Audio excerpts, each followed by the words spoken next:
প্রোটিনে ভরপুর, ক্যালোরিও নেই, খেতেও ক্রিমের মতো, টক ভাবটাও অনেক কম। এক কথায় সুপারফুড। কথা হচ্ছে গ্রিক ইয়োগার্টের। ওয়েলনেস ইনফ্লুয়েন্সারদের দাবি গ্রিক ইয়োগার্ট খেলে ওজন কমে। আর কমবে নাই বা কেন?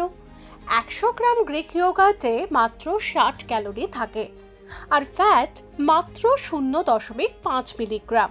তাছাড়া সাধারণ টক দইয়ের থেকে প্রোবায়োটিকের মাত্রাও বেশি। সব মিলিয়ে রোজ এক বাটি গ্রিক ইয়োগার্ট খেলে মেদ ঝরতে বাধ্য। কিন্তু সমস্যাও আছে। গ্রিক ইয়োগার্টের দাম সাধারণ টক দইয়ের থেকে অনেক বেশি।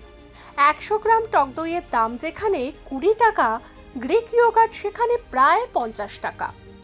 টক দই থেকে সমস্ত লিকুইড ছেঁকে ফেলে দিয়ে গ্রিক ইয়োগার্ট তৈরি হয়। অ্যাডেড সুগার থাকে না, উল্টে পুষ্টিগুণ বেশি, তাই দামও বেশি। তবে ফল দিয়ে গ্রিক ইয়োগার্ট খেলে লাভ হবেই হবে, বলছেন পুষ্টিবিদরা। ডাউনলোড করুন এই সময় অ্যাপ iOS ও অ্যান্ড্রয়েডের জন্য।